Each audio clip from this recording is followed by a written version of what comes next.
नमस्कार बंधुगण मु संजय मु आपको एसएन एजुकेशन चैनल को स्वागतम जनाऊँगी।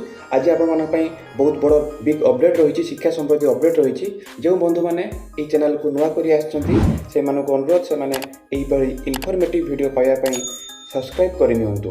तार देखा कौन अपडेट रही फ्रेंड्स बर्तमान बिग अपडेट आसी पहुंच जाइए। बहुत बड़ा बिग अपडेट आसी पहुंच जाइए। बर्तमान देखो बहुत बड़ा बिग अपडेट आसिक पहुंच जाइए। पिला जो एग्जाम देते NMMS रिजल्ट बर्तमान आसिक पहुंच जाइए। देखो चिट्ठी आसी जाइए आ रिजल्ट भी आसी जाइए। आम बर्तमान सविशेष तथ्य देखा कौन रही तथ्य रही directorate of teacher education and SCRT Odisha Bhubaneswar चिट्ठी नंबर रही 1887 डेट रही 27/3/2025 from the director T and SCRT Odisha Bhubaneswar to all the district education officers subject रही NMMS examination 2024-2025 publication of provisional result.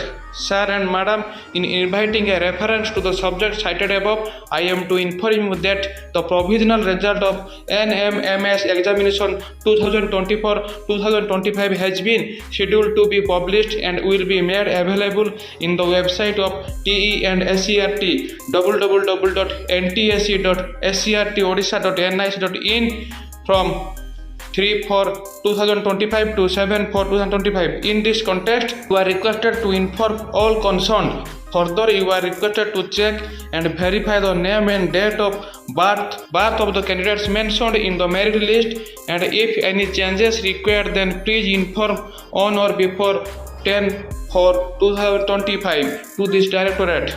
Once the result submitted to ministry, no changes can be made. As the next step, Aadhaar card, bank account details and NMMS application details should match with each other in order to upload the required data in the National Scholarship Portal. After getting intimation from Ministry of Education, Government of India regarding opening of NSP, you will be intimated accordingly.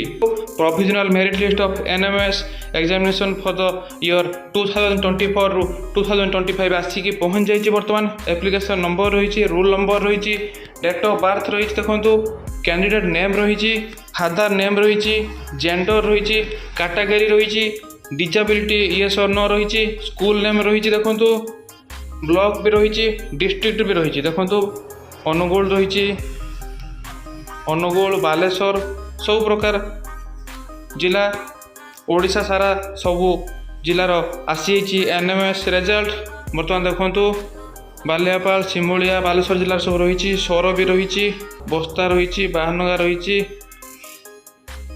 बस्ता बालियापाल बाहानगा खैरा नीलगिरी रही, KCR school गोटे पिला पाई देखु। तो एमती रही आपणकर result आसिक पहुँच जाइए। NMS ओडिशार सब DO मान को चिट्ठी कराई देखो डायरेक्टरेट ऑफ टीचर एजुकेशन तरफ चिट्ठी आसी से जदि पिला जो प्रोविजनल लिस्ट आसी बर्तमान से ना date of birth Aadhaar card सब चेकिंग करने कहुई और बैंक डिटेल्स चेकिंग करने कहुई।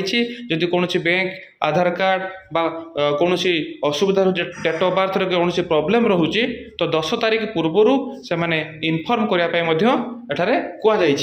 तेणु यह एक गुरुत्वपूर्ण चिठी रही है। देखो ये आपण मैंने देखिपे 10 तारीख 10/4/2025 पूर्व इंटीमेट करने कहुई। तेणु यह एक गुरुत्वपूर्ण चिठी आपण मैंने भी देखिपारे।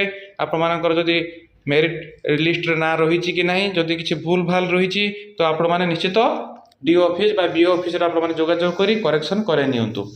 आज न्यूज अपडेट एतिक समाप्त होउछि। आपण मानको न्यूज अपडेट केमिति लागला निश्चित कमेंट माध्यम रे जणाइबे। आ जो बंधु माने एई चैनल को नुआ करी आछथि से मानको अनुरोध से माने सब्सक्राइब करि दियंतु, कारण एई चैनल माध्यम रे जो इनफॉर्मेटिव वीडियो आसीबो आपण माने सर्वप्रथम पाई परिबे। आज मु रहूछि संजय। भगवान समस्तंकर मंगल करंतु। जय जगन्नाथ। वंदे उत्कल जननी।